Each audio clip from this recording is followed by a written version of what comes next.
Trump, what was it like hearing the Access Hollywood tape? Are you worried about Stormy Daniels testifying against you? Where's Melania? Notably, Donald Trump didn't want to answer any of the questions he was actually being asked by the press after opening statements concluded and the first witness began his testimony in the Manhattan District Attorney criminal trial. You heard the reporters ask Donald Trump, "Where's Melania? What was your reaction to hearing the Access Hollywood tape being talked about?" Donald Trump didn't want to answer those questions, so he walked away. But what he did want to do is attack witnesses like Michael Cohen, attack other judges like Justice Engoron, attack the Attorney General. He's not even in the Attorney General case. Granted, there was another hearing over the bond at the same time. You're in a criminal case now, Donald. But Donald Trump then attacks Michael Cohen, who is a witness in violation of the gag order that's been imposed on Donald Trump in this case. And here he says, Michael Cohen's been caught lying. He's a liar. Something needs to happen to him. Here, play this clip. Now, when are they going to look at Pomerantz and what Pomerantz did? Because that's bad stuff. And when are they going to look at all the lies that Cohen did in the last trial? He got caught lying in the last trial. So he got caught lying, pure lying. And when are they going to look at that? Now we'll go to... I think what Donald Trump is talking about is Cohen's testimony in the New York Attorney General civil fraud case, where Justice Engoron actually made a finding that Michael Cohen told the truth at that trial. But by the way, when you look at the gag order, you'll see that Donald Trump is strictly prohibited from attacking witnesses who are testifying in this matter. Here, Donald Trump continues to attack Michael Cohen and also spread lies and disinformation following the opening statements. And here, Donald Trump says that Michael Cohen went to jail for things having nothing to do with me. What do you think he went to jail for? He went to jail for doing things for your benefit and at your direction. Here, play this clip. In terms of his representation, but he represented a lot of people. But he puts in an invoice or whatever, a bill, and they pay and they call it a legal expense. I got indicted for that. What else would you call it? Actually, nobody's been able to say what you're supposed to call it. If a lawyer puts in a bill or an invoice and you pay the bill, and in the book, it's a little line, that's a very small little line. I don't know if you can even write more than 2 words. It's not like you can tell a life story. They marked it down to a legal expense. This is what I got indicted over. Think of it. I got indicted. I'm the leading candidate. I'm beating Biden. I'm beating the Republicans now. I have the nomination. And this is what they try and take me off the trail for. That check's being paid to a lawyer. He is a lawyer, or was a lawyer. And also the things he got in trouble for were things that had nothing to do with me. He got in trouble. He went to jail. This had nothing to do with me. This had to do with the taxi cab company that he owned, which is just something he owned, and medallions and borrowing money. You know, and as I think about what Donald Trump just said, we should think about who the first witness was who was called by the district attorney's office. It's David Pecker, who was the chair of AMI, which owns the National Enquirer. And Donald Trump entered into a concerted conspiracy with David Pecker leading up to the 2016 election to catch bad stories about Donald Trump and kill those bad stories by buying the bad stories off from people like Karen McDougal, who Donald Trump was having sex with while Melania was pregnant and thereafter. And ultimately, when AMI realized they were probably committing a crime and they stopped, Donald Trump then had to do the scheme through Michael Cohen to pay off Stormy Daniels, who Trump had sex with. At the same time, he was cheating on Melania. He was cheating on Karen McDougal, who he was cheating on Melania with. He was then also cheating on them both with Stormy, and so he had to pay Stormy off. But one of the things that Donald Trump said in this press conference, which is rather incriminating in my opinion, is Donald Trump says that, this you'll see in this press conference, Trump's like, this is just about bookkeeping. I didn't even deduct the legal expenses. That's what shows that it's incriminating, that you were trying to hide this. That's the whole point of this case. Keep on talking. Here, play this clip of Trump saying that. It was just at the last minute they decided to do it. It's a case that, if you're looking back, it goes back many, many years, 2015, maybe before that. And it's a case as to bookkeeping, which is a very minor thing in terms of the law, in terms of all the violent crime that's going on outside as we speak, right outside as we speak. But this is a case where you pay a lawyer.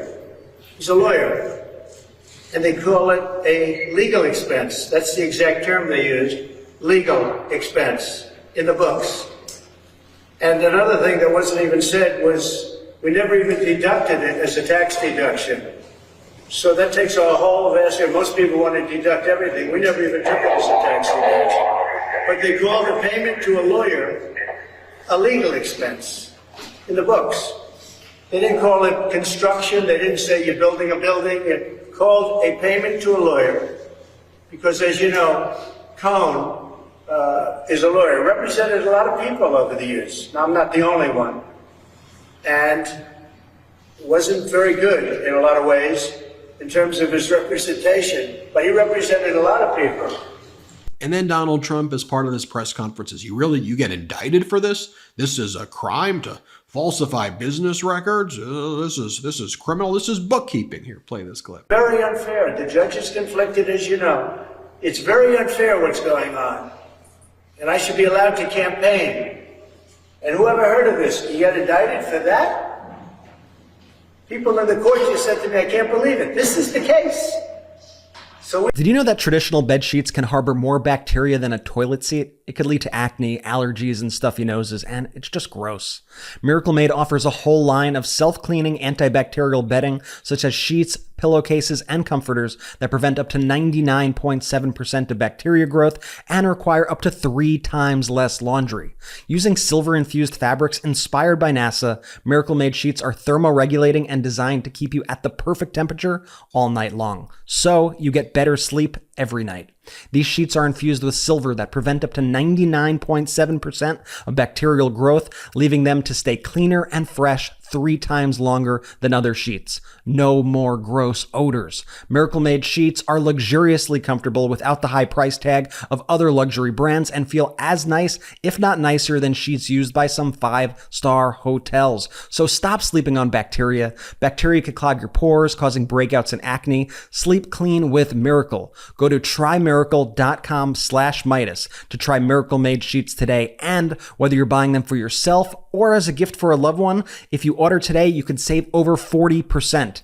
And if you use our promo code Meidas at checkout, you'll get 3 free towels and save an extra 20%. Miracle is so confident in their product, it's backed with a 30-day money-back guarantee. So if you aren't 100% satisfied, you'll get a full refund. Upgrade your sleep with Miracle Made. Go to trymiracle.com/Meidas and use the code Meidas, that's MEIDAS, to claim your free 3-piece towel set and save over 40% off. Again, that's trymiracle.com/Meidas to treat yourself. Thank you, Miracle Made, for sponsoring this episode. Yeah, it's a crime to falsify business records. It is. It's one of the reasons why AMI and David Pecker entered into a non-prosecution agreement as well, because of the crimes that they were committing on your behalf as well. That's why Cohen also went to jail, even though, and as you keep on attacking Michael Cohen, who's a witness in this case. I should remind everybody there's a gag order hearing on Tuesday, tomorrow, so this will certainly be addressed. Here, by the way, is Donald Trump attacking Justice Engoron, of all people, because there was a bond hearing that took place. Play this clip. So I just want you to know that that's taking place in front of an extremely crazed judge who's the most overturned judge in New York State. He was overturned 4 or 5 times on that case alone. That's, you know who it is. I don't have to mention names. I want to be nice. I want to be very nice. But a thing like that, and a thing like what's going on right here should never be happening. It's a very, very sad day in America, I can tell you that. Thank you very much. And here's what Donald Trump says. He goes, my friend, Don Henke, Knight Specialty Insurance Company, that gave this surety. What this is all about is that the New York Attorney General is trying to embarrass a good surety. She just wants to embarrass a great surety company. Play this clip. They're moving out of New York because of it. But Judge Engoron had absolutely no idea what had happened. He didn't realize we put up 175, but when he found out we put it up, he said, what happens if it goes up or down? I said, it doesn't, or they said, it doesn't go up or down, it's cash that we put up, all cash. Very few people could do that. And the deal was approved with the Attorney General, you can believe that. But the deal was approved. She just tried to embarrass everybody, and she tried to embarrass a very good bonding company by saying they weren't creditworthy. Well, they were creditworthy, and what was more important is they had as security $175 million that I put up. But I mean, why wouldn't you just go to a normal surety company? And by the way, during the bond hearing, a deal was worked out where Donald Trump had to pledge actual cash as collateral behind the surety bond rather than a mix of cash and cash equivalents in the amount of $175 million. So that issue was resolved, but Donald Trump still continues to attack New York Attorney General Letitia James after the criminal trial, which is being prosecuted not by the AG, but by the Manhattan District Attorney. And here Donald Trump says that New York Attorney General Letitia James is the worst AG in history. Play this clip. So on the Letitia James case, she's the worst Attorney General in the country, by the way. On Letitia, and she keeps a lot of business out of New York, and businesses that are here are leaving. And that means jobs and a lot of revenue. Somebody's going to step in, the governor, or somebody has to step in and do something because your businesses are fleeing. But on Letitia James, the money was put up, it's $175 million. And I don't think she's complaining about me for the first time ever. She's complaining about the company. But why would she be doing that when I put up the money? So I just want you to know that that's taking...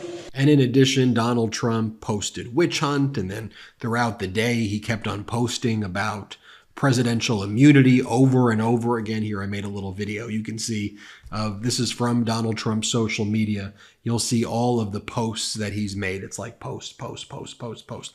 Witch hunt, absolute presidential immunity, all in caps. And he just keeps on posting it over and over again.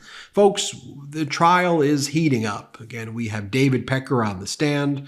Opening statements are concluded. The prosecution talked about this wide-ranging conspiracy to catch and kill these stories and the falsification of business records to interfere with the 2016 election.